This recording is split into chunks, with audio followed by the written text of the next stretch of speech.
Hello, good afternoon, and welcome to Covered Under Law. This is your legal light and help law in these trying times. Today, we talk about what recourse in law you may have if you have suffered or someone related to you has suffered an instance of medical negligence. Some have gone to the hospital and returned worse off. Not because that is how naturally things should have been, but because some doctor or some health professional made a mistake or didn't pay attention treating them. Some actually have lost their life. One of our audience among you send us a message, and this is the result: to give you education about medical negligence and what to do when it happens. We'll be right back. Now to our news round. To lose a loved one through medical negligence could be one of the worst pains to live through. Countless families in Ghana have had to bear this nightmare. Let me take you back to two cases happening this year that really touched on the nerves. Pardon us viewers, as this is not meant to remind them of their hurt, but to help bring our discussion home to you. Here's our news round. On 24th February 2020, just few weeks to a COVID-19 partial lockdown, Emmanuel Asari Kuma accused a 37 military hospital of medical negligence. According to him, his brother, Solomon Asari Kuma, died while undergoing a brain tumor surgery there. I took my brother to the surgical theater, administered oxygen, anesthesia, everything as if he was going to do the surgery. Then after a couple of hours, he brought him back. He said the equipment were not working, and he would have to purchase a drill after South Africa. Mr. Kuma says things spiraled out of control when some surgical equipment being used for the surgery broke down, and the events that ensued led to his brother's death. Now, my brother was sent to the theater again. This time around, his head was cut open. It was probably 6-7 hours of surgery. I mean, it was a full surgery, and he said while it was used, the drill stopped working. So he had to suture his head. And that was when, I couldn't handle it.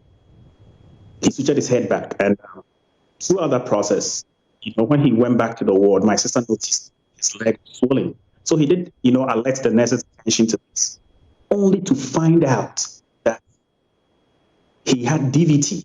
In July, the director of Ghana Institute of Languages, Emmanuel Kutu, also sued the Greater Accra Regional Hospital, RIDGE, of killing his wife while on admission there on June 25th. He recounts events to Joy News' Maxwell Agbagba.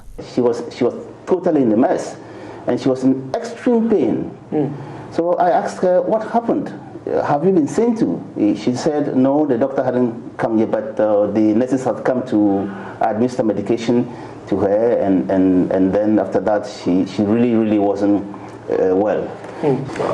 I was there until the doctor came, a young man who came, and he came and went through the folder by the bedpost there, and then she asked the nurse what medication had been given, and so at a certain point, he said he didn't prescribe one of those medications. He didn't prescribe them.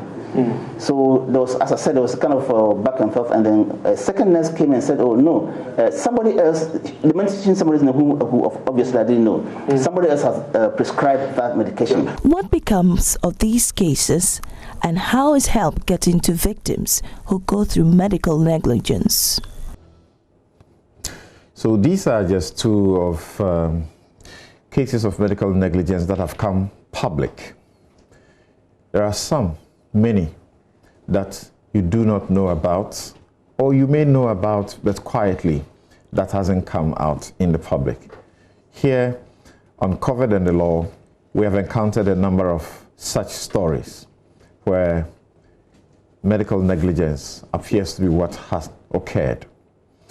But the sad thing is, those who have suffered it, or those whose children, whose wives or partners have suffered it, even to the point of death, have a difficulty gathering what is the necessary evidence to proceed to take an action and to get the compensation that should be given them. So in this program, we will seek to help you to know how to gather and to preserve the evidence. We are very, very thankful to Dr. Ernest Owusu-Dapaa. He is Senior Lecturer and former Vice Dean of the Faculty of Law, Kwame Nkrumah University of Science and Technology. He is also a member of the World Association of Medical Law and the Society of Legal Scholars. He is the author of this book in my hand, Medical Law in Ghana, a premiere. Thank you, Dr. Owusu-Dapaa, for making the time to join us. Yankson, for having me. Great. Also here in the studio is Dr. Justice Yankson, General Secretary, the Ghana Medical Association. If you didn't know, he's a lawyer and has also been teaching this subject. Thank you for making time to join us, sir. Most welcome. Thanks, sir. Great. All right.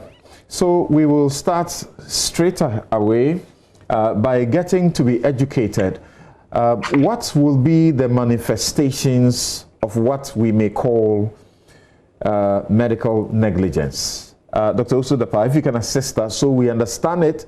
When we see one, we can notice it and then begin to do what we need to do ahead of seeking help. Thank you, Samson. Let me thank Joy News for creating this opportunity.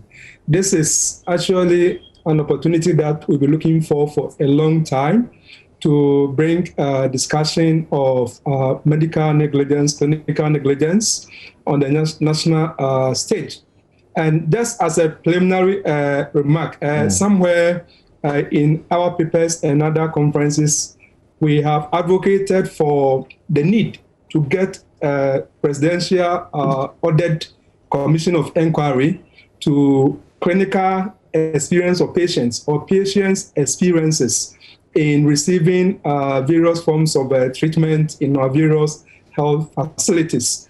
And this recommendation is informed by the fact that if you look at some jurisdiction, especially United Kingdom, where we substantially derived our legal system and a substantial portion of our law from, the medical negligence and for that matter medical law has witnessed the present development as a result of such an inquiry, which was given the broad publicity. A lot of people go through things as we'll be discussing as the program unfolds, but they keep it to themselves. So coming back to the substantive question that you asked, what is Dr. Owusu-Dapaa, hold on just briefly, because this is also important.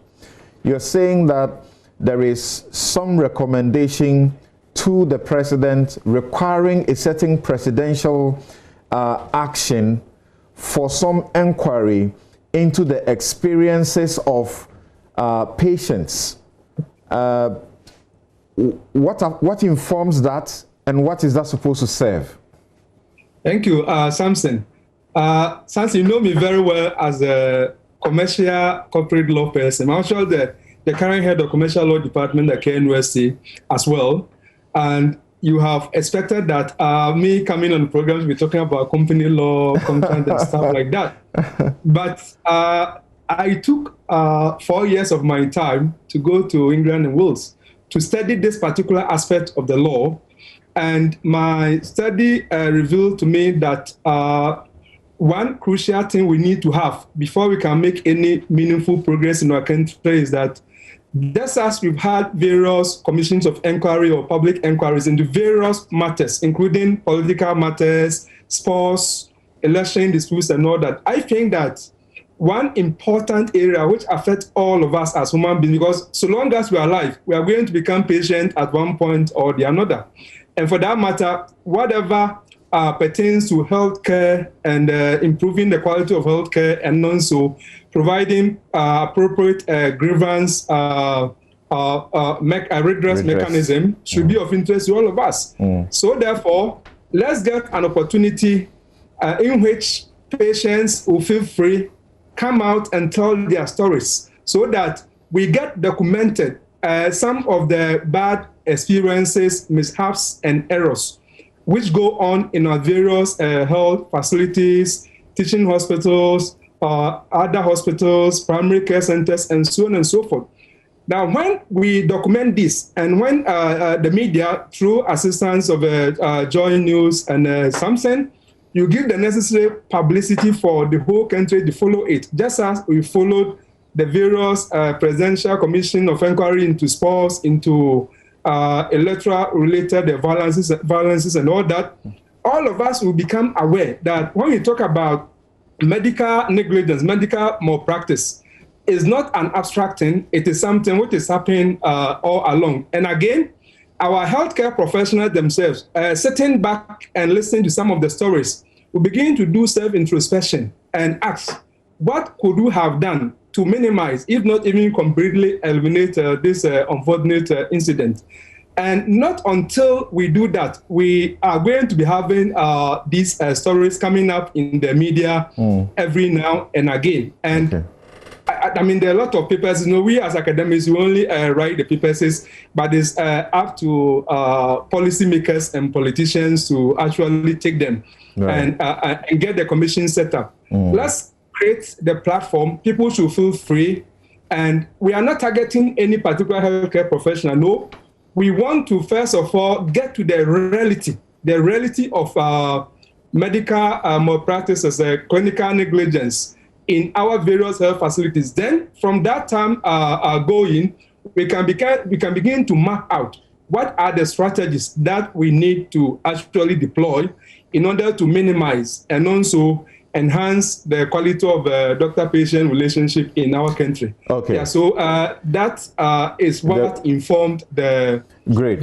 So hold on for me. Hold on for me. You will come to the substantive question about helping us to understand, to be able to identify what is known as medical negligence. Dr. Yankson, what do you say to the proposal by Dr. Dapaa in the face of the existence of the Medical and Dental Council, which I understand receives petitions about people who, have suffered medical malpractices and so on, and doctors get sanctioned one way or the other. And again, the avenue that exists already, that people are able to go to court and they sue and they get compensation if a court adjudge that they have been wronged. Well, you see, there's no one approach to this. Let me put it this way. Dr. Dapaa's recommendation, in some respects, I must say it's fair, but it is not as if nothing is being done. I think it is an area that a lot of people don't know so much about. Even lawyers, I must say, sometimes don't have the entire detail of what really happens out there. And I think that it is just a question of time. If you compare malpractice litigation in Ghana to elsewhere, the United States, for example, or you even decide to compare, say, England to the United States. The United States is way ahead of the rest of the world. That is not because... what you mean is a lot of people in the United States will sue a medical facility or a physician when they have done something wrong to them or their relations in receiving treatment and care. Yes. And that doesn't happen in Ghana. I'm not saying very that, low. No, it happens. If you go through the law books, as far back as the 70s and earlier, there were cases that were litigated upon in court. There were some that the plaintiffs or the complainants actually had, damages awarded in their favor. Yeah. There were others that the health facilities or practitioners. I have cases here that when I was doing my research and planning, I can see for as far back as 1962, yes, cases were done here in Ghana, 71, 73, to the 90s, and today, even cases are going on in the court. Yes, so it is not that it hasn't been happening, for which reason, at all costs, we may need some inquiry to find out what is happening. No, but you said it's low. But I'm saying that if you compare to a place like, say, the United States, even let's pick one single state within the U.S., say New York, the number of malpractice cases you have is not the same as you have in Ghana on a yearly basis. Because in their jurisdiction, it's become like a norm. Sometimes you are home, and even on your television set, you may get some form of advert. Sometimes it's like, no win, no claim, stuff like that. In 2005, and people actually knows around. In 2005, Ghanaian doctors in New York were more than the totality of the doctors here in Ghana. Well, that was earlier. I mean, that comment is fair. But it was a bit earlier. It was a bit earlier. So, all in all, these are things that are actually happening around us, except that the levels are not as we see elsewhere. And because in Ghana, litigations around, for example, land and issues like that are really more than these bits. Right. You tend to have a bit of, I don't want to use the word neglect, but you don't have these cases more often than you will see. Right. The other bit has to do with the fact that I must also admit that possibly it is also because a lot more people didn't really know about these things. They didn't have the knowledge. And to an extent, this our Femanyame syndrome. Exactly. As a people. It's a cultural thing. Yeah. So sometimes families may be bitter, they may complain about one or two, but ultimately they leave it in the hands of the Lord. These issues are there. Great. But let me say this. The mere fact that somebody alleges that a medical doctor or a health facility has been negligent does not necessarily mean that's what has happened. Okay, thank you very much. And I'm sure as we go into the definition, people will also understand. But the point you make is that the recommendation or the call by Dr. Owusu-Dapaa is in the good. Oh, to understand. It's good, and that it might be necessary for a presidential commission, as he suggests, to give people opportunity who have had experiences at the hospitals or health facilities to come and tell their stories. And out of that, we may get something that will give us a path as to how to continue in this direction. So let me quickly correct this. All right. I'm not saying that is the way we should go. Okay. What I'm saying is that, it's a fair call. He's an academic. So I don't have issues with it. But all I'm trying to say that it is not as if these issues have been buried, such that nobody has had the cause to litigate or anything, and has not had that's clearly understood. All right. So, Doc, now let's hear. How do I tell that I have been treated in a manner that I can say a case of medical negligence is made out? Thank you, Samson. I don't know if you permit me 1 minute to please go ahead. To the comments by my learned friend, Dr. Yankson. Just a brief addition or comment, then I come back to a substantive question. Now, regarding the obvious disparity between the frequency of medical negligence litigation in the US as compared to the UK, we have to situate it. And the context is very important. What is the context? In the UK, the public health, the healthcare is, they have what they call the public funded healthcare system since the Second World War. And because of that, if you look at the literature and all that, the judges or the courts have even been sort of accused of being extremely differential towards the NHS and, for that matter, the healthcare profession over there, with the fear that if they make hefty awards and all that, it may deplete scarce resources available to the public funded healthcare system. But if you go to the US, it's not like that. People are supposed to take their private insurance and all that. And for that matter, the context is different. And again, finally, just before I leave that, if you look at where progress has been made in this particular matter, going back to England and Wales, and for good reason, that is where we inherited our legal system from through the colonial nexus. The agenda for change was driven by non-medical professionals. And may I cite Sir Professor Ian Kennedy. He was a barrister like us, and he actually heralded like the campaign for this kind of non-healthcare professionals, or all of us, engaging medicine to find out how we can question some of the practices which are not acceptable, and then how we can also help them to improve so that they don't find themselves in what we call the malpractice crisis or malpractice litigation crisis like in the US and all that. Right. So this is not just for our colleague healthcare professionals only, it is for all of us. Right. It is for all of us, and that is why I will still it's also understood that in some of these jurisdictions, particularly in the US, you have lawyers who will actually look out for you. And do the case for you, and then subsequently get paid.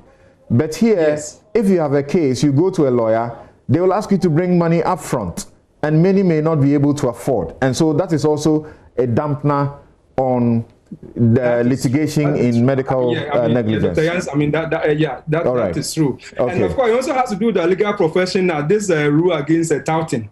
For example, I have been looking for opportunity to take up cases, not for really worrying the healthcare professionals or something like that, or health facilities, but just to develop the law. All right. Just to develop the law. But we are not permitted to advertise, come out and make advert that if you have a clinical negligence case, please bring it to me. If were I to do that, I'll be offending the rules and etiquette of the legal profession. Yeah, and you could lose your license to practice. Yeah.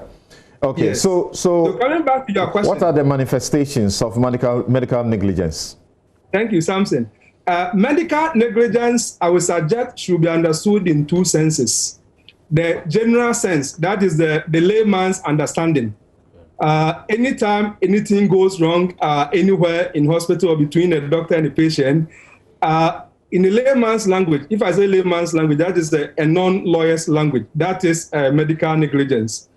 Or medical negligence to the layman is often equated with the medical malpractice. Medical malpractice is a bigger concept, and the medical negligence is a subset of that. But coming to the narrow sense, which is the technical sense, because medical negligence becomes a term of art. To the lawyer, when we say medical negligence, it is just a species of what you know from the thought of negligence. That is to say that the patient is complaining that a particular treatment or diagnosis that he or she received at the hands of a particular healthcare professional fell short of the standard of care expected of that healthcare professional. And as a result of that behavior or that omission by the healthcare professional, he or she has suffered a particular injury that he or she is complaining about. So in that case, we are talking about existence of duty of care, saying that the healthcare professional owed a duty of care, was an obligation to exercise the requisite care in making the diagnosis, in making the necessary treatment recommendation, and so on and so forth. And he failed in that respect. And as a result of failing, what lawyers will call he breached the duty of care, I have suffered the particular injury or the particular wound which I am complaining about, for which reason the healthcare professional or the particular institution that he or she works for should be made to compensate me for what I have suffered. So that is the narrow sense in which medical negligence is understood.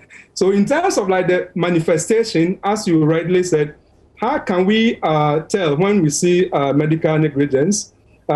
We through the media, again, we get a lot of stories that someone, a scissors was left in someone's open when you in the abdomen or the belly when you underwent a particular procedure, or someone was supposed to be operated on the left leg and ended up having the right being operated, and also the story that you showed to us during the beginning of the program.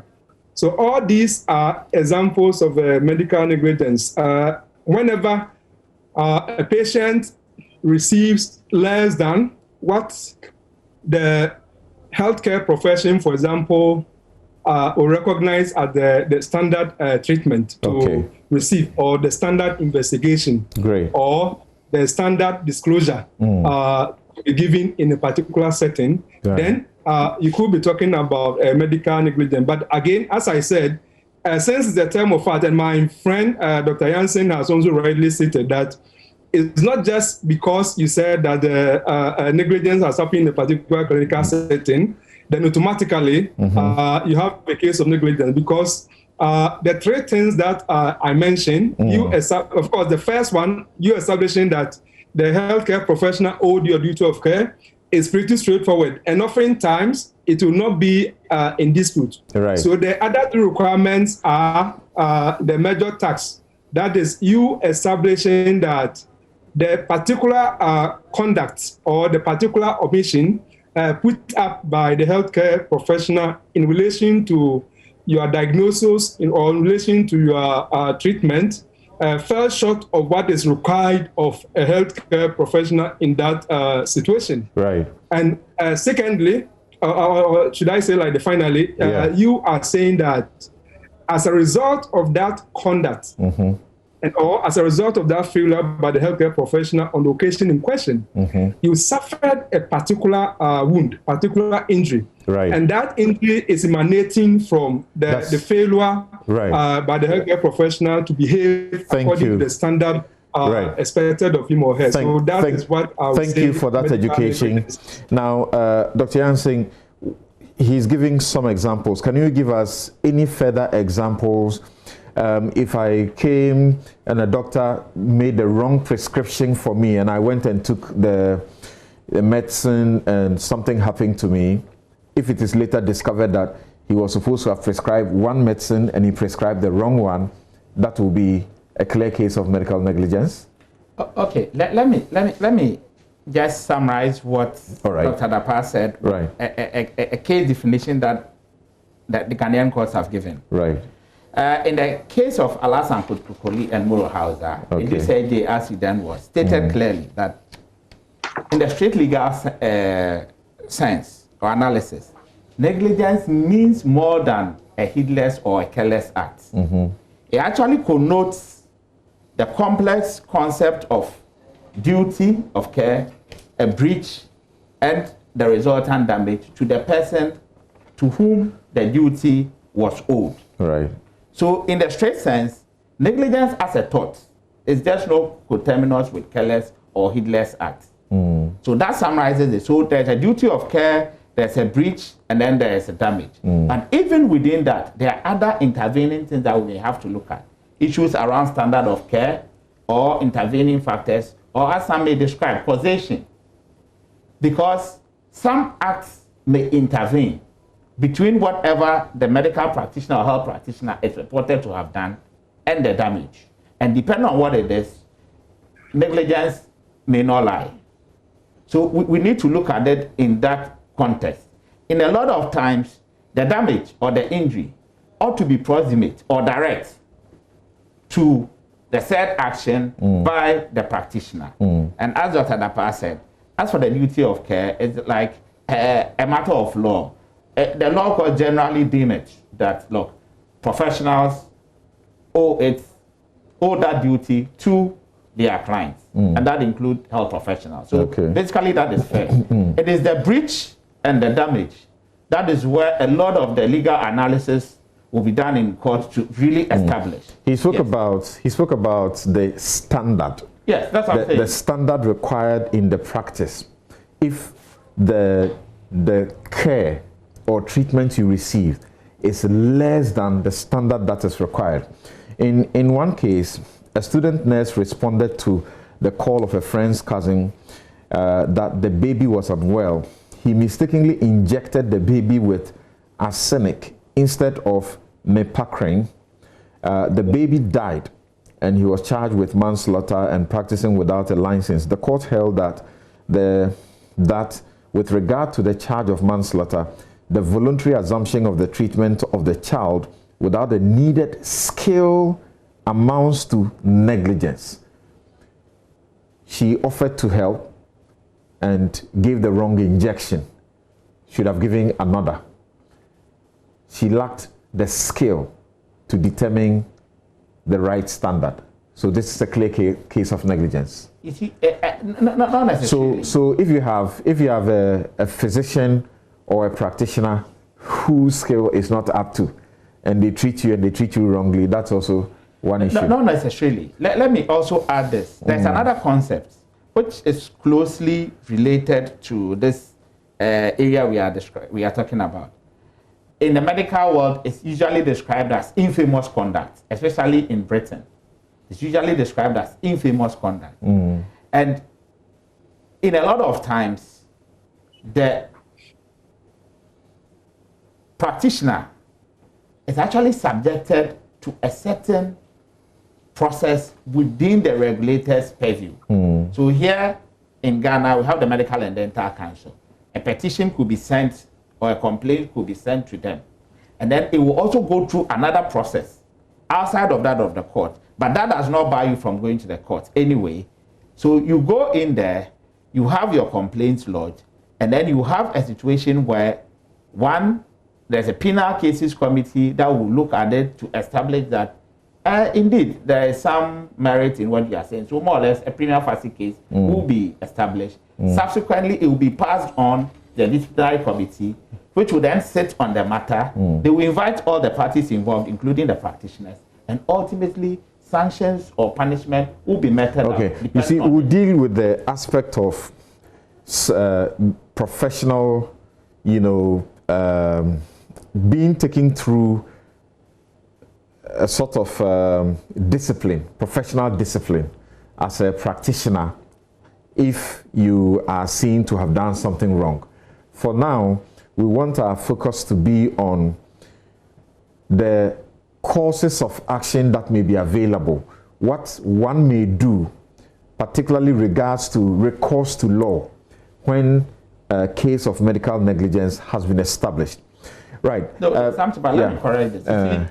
We cannot separate the two. Okay. In this country, these are the two processes. Okay. And this is either you report to the dental and medical council for the practitioner to be disciplined, or you go to court. That's what you are saying. But you can do both. No. Hold on. You see, we need to get our listeners to understand the avenues that are available. Right.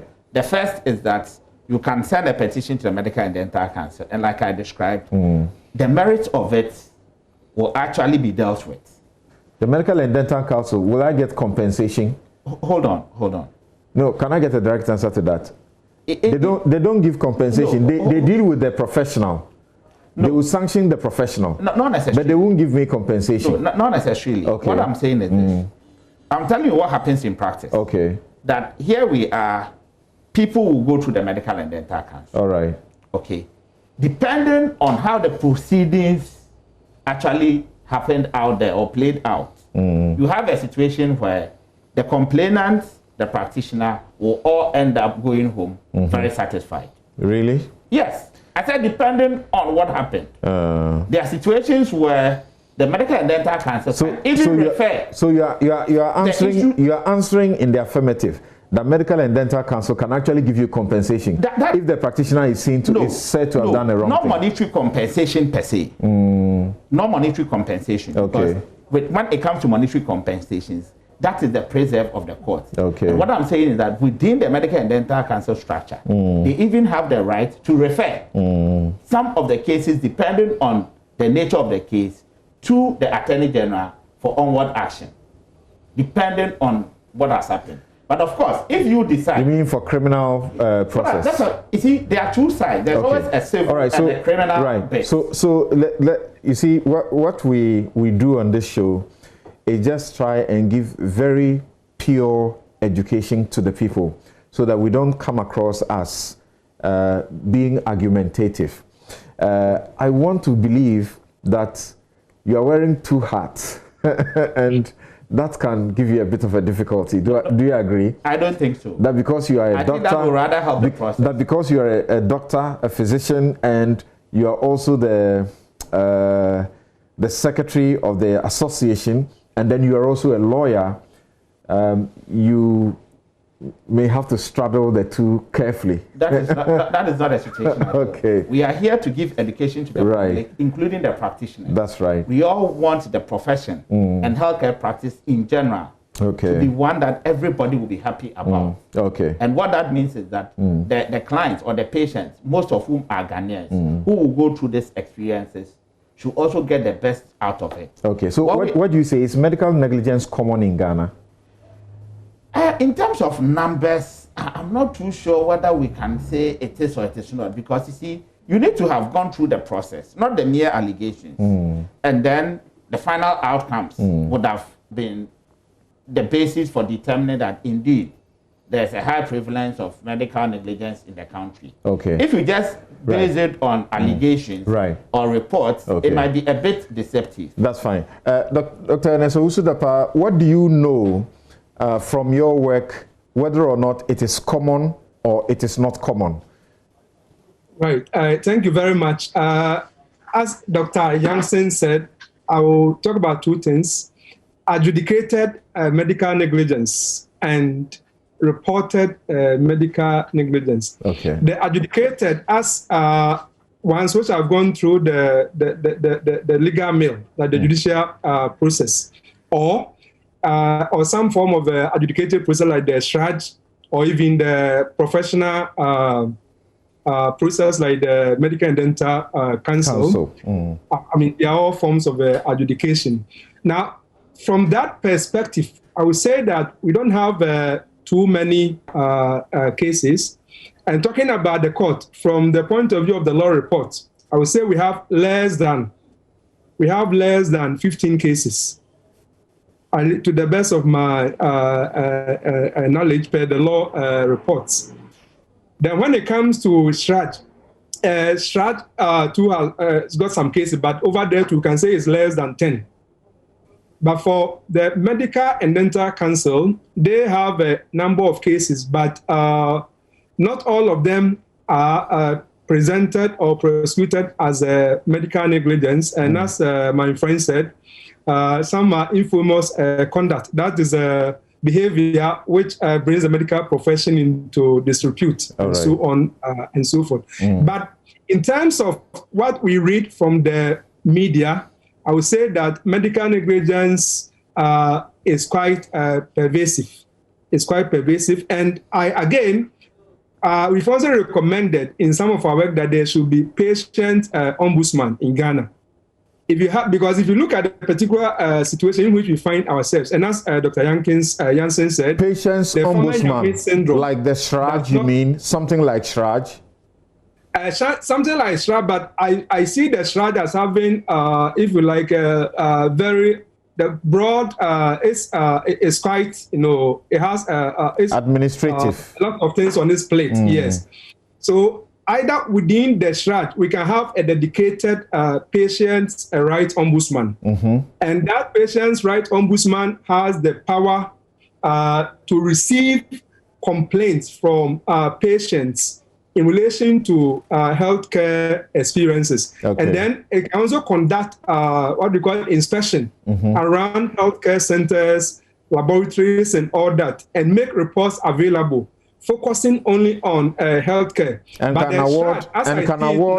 can award compensations. Yes, it can award compensation. It can be given that power depending upon how we craft the law. All right. So that when it makes award and then you agree, then you appeal to, let's say, the High Court, right, as it were, so that we shorten the process instead of letting you go through the tedious process. The patient rights ombudsman can go into the matter and all that and make some kind of award. Now, if you are aggrieved by it, then you have your redress by doing appeal or doing judicial review, as the case may be. Okay. So I would say that medical negligence is common in our country, and I'm saying it advisedly. I'm not talking about medical negligence as strictly pronounced upon by court, because not all of them have gone through the judicial mill. All right. But if you were to allow people to come out, you will hear a lot of stories regarding incidents of medical negligence or some aspect of medical malpractice. Right. And I think this is a fact that we cannot just ignore. And that is why I will reiterate the need for a public inquiry into patient experience. So that we draw a line. Right. Then moving on, we can begin to take a proper count of the phenomenon of medical negligence. So, Dr. Yankson, you mentioned our, natural disposition to say, "Famanyame." I have someone who is not well. I took them to the hospital. They may have been treated wrongly or misdiagnosed, or through performance of surgery, the necessary care was not taken into account, or there was a certain failure on the part of the facility or the practitioner. Yet we would like to say, it's time for the person to die, that's why they are dead. The person has to suffer amputation because of something, and we are like, well, that's better than death, and we are okay with it. Would you say that a lot may be happening, but people don't even report, or they don't find it necessary to go to court or take it to the Medical and Dental Council? I think that it's both ways. But before we go into it, let me just add a bit to what Dr. Dapaa said. I agree with him in its entirety, except to say that for the reported ones, it will be better we term them alleged negligence. That I would say is quite rampant, because you hear the allegations all the time. Right. I'm using the word alleged because in the strict legal sense, until you prove that there's a breach and a resultant damage, that action you have complained about might not be negligence in the strict sense. Right. So that's the. But as you said, it is clear that clearly people don't even know the avenues for redress to start off with. For which reason they will not be able to either go to court or go to the Medical and Dental Council or whatever until, say, maybe a well-educated or informed relative friend actually hears of the issues and said, no, I think that for this bit, you need to seek redress. Right. And then some process will be triggered. I say this because a lot of times, I could be in the office, I'll have a complaint, and you can see clearly that this is a complaint that probably was actually being addressed at the Medical and Dental Council. But people don't even know the difference. Right. Yes, of course, we'll always forward it. And then there are some that are also addressed to the association for the association to try and deal with the issues. And that is at the request of the complainant. So these things happen. And like you're saying, people might also have a bit of knowledge, but the fact that they might not be able to have enough resources to try and litigate in court, they will just drop it. Sometimes people will just go and talk to them, and then they drop some of these allegations, which potentially will actually end up as truly medical negligence that they ought to get some compensation. And I also know that in some situations, administratively, facilities and complainants, depending on what it is, have also been able to settle, and some compensation has been paid, which is also allowed. It's like ADR, sort of. So depending on the context, the facility itself and the complainant will look at the issues and agree on something. Right. And that is also allowed. So right. there are varied approaches to this whole thing. Okay. Dr. Owusu-Dapaa, how does one establish that medical negligence has occurred to them? You sought to do that in rendering your definition, but bring us a focus to it. How can I establish that medical negligence has happened to me or my relative? Right. Thank you very much. So first of all, as I indicated, there are three elements. The establishing that the healthcare professional owed you a duty of care. And secondly, establishing that that duty of care was breached on the occasion that you are complaining about. And finally, you are saying that the particular injury or the wound which you have on hand emanated directly from the breach of that duty of care. Now, with respect to the very first element, as my friend Dr. Yankson has also agreed, it's not very difficult to say that a healthcare professional owes the patient a duty of care. So there needs we have what we call the doctor-patient relationship or healthcare professional patient relationship existing. The law building on from the long line of cases you all know from Donoghue and Stevenson up to date and all that, we readily agree that the healthcare professional owes the patient a duty of care. When we say owes a duty of care, in layman's language, it simply means that the law is saying that the healthcare professional is expected to exercise the reasonable care in dealing with the patient, either the investigation stage, the various diagnoses, or making disclosures, like telling the patient about the options which are available, or in deploying a particular treatment regimen. So the healthcare professional is obligated to exercise care to avoid harm to the patient. So that one oftentimes is not really controverted. Okay, so Dr. Dapaa, so if the professional provided, a wrong diagnosis, we know that will be very clear from your explanation that they have done the wrong thing, and so medical negligence has occurred as a result of what you suffer because of the wrong diagnosis.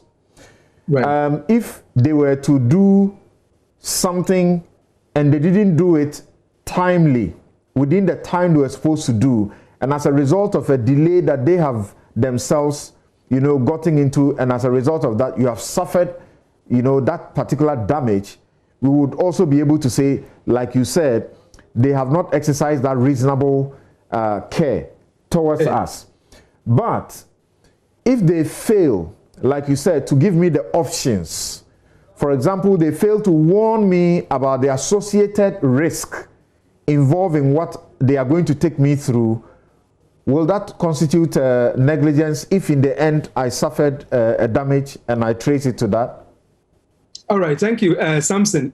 Definitely it will constitute. Talking about medical negligence, I would say we can put into two main categories. That is treatment-related negligence, and if you like, the disclosure-related disclosure of the risk associated with the various alternatives. Okay. And that's coming back to the example that we gave not too long ago, less than 5 years ago in Scotland, the case we called the Montgomery against Lancashire.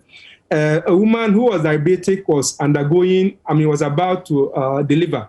And during the antenatal care and all that, it was known that she was diabetic, and the observation made by the healthcare professional was that the baby could be quite big, and then if you have what you call the vaginal delivery, there could be complications and all that, and probably what you have the cesarean operation will have been better.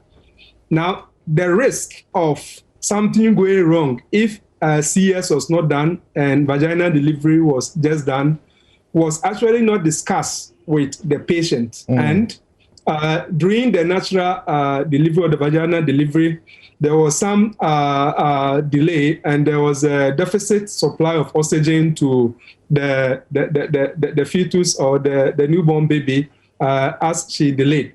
And for that matter, she suffered some Down syndrome or brain damage, as it were.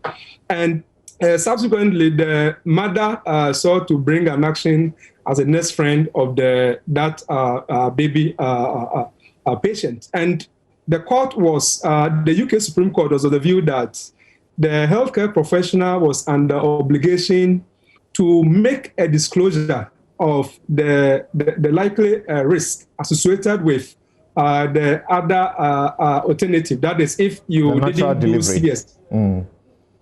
If you didn't do CS and you did the vaginal delivery, what will happen? But what I would say is very important for us to remember is that there is something we call the Bolam test. And that provides a lot of answers to most of the things we're talking about. In 1957, there's a case we call the Bolam case. The UK court came out with a standard of care expected of a healthcare professional when there's an allegation of negligence, when there's an allegation of a breach of duty of care. And the court said that if the healthcare professional who is alleged to have conducted himself in a way which amount to breach of care, for example, did what other medical doctors who have done in the situation that he or she found himself, then the person cannot be blamed or cannot be held liable for negligence. Okay. But when it came to the case that I mentioned, which is 2015 case, the Montgomery case, the UK Supreme Court was of the view that it is no longer what we call the doctor knows all, the so-called paternalistic doctrine, which informed the Bolam test, but rather what we call the patient is a patient-centered approach. So the doctor who was, for example, attending to this pregnant woman ought to have considered the perspective of the patient, that having regard what I know about this patient, if a reasonable patient in her shoes, will the patient be interested in being told about the risk associated with, for example, not going through the elective cesarean surgery instead of the vaginal delivery? Yeah, so that is how the court will calibrate it. Now, now there's been a shift from what we call the doctor knows all to what we call the therapeutic alliance between a healthcare professional and patients. In the past, you go to the medical consulting room or whatever, and you are there just as a more or less as an object, I mean, so to speak, in quote. And your opinion or nothing will be elicited from you. And all that will happen is that the doctor will do his or her own investigation and will not even discuss the treatment options available to you. But thankfully, to take Ghana, for example, we have the Public Health Act. Yeah, Dr. Owusu-Dapaa, hold on there. Yes, Dr. Owusu-Dapaa, hold on there.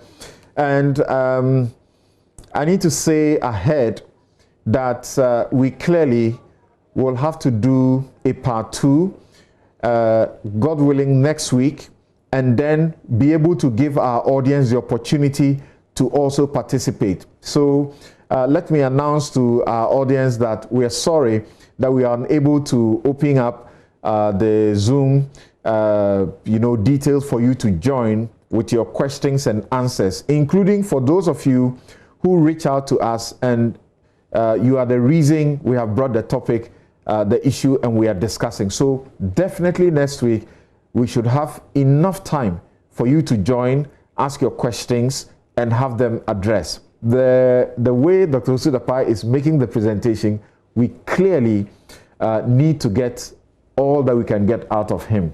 Now, Dr. Yankson, so you were mentioning that people could give complaints, they bring it to, say, you as the association, and sometimes you make a decision that you have to take it to the dental council where things will be done, or you may have to advise them that on this issue, this is what you need to do. So question is, who can make a claim for medical negligence? Who do they make it against? Okay, so usually what happens is that the person who is going to make the claim is the one who thinks that he or she has suffered some damage. Of course, in some situations, the patient might, with all due respect, be dead. Yeah. But the next of kin will be the one to stand in.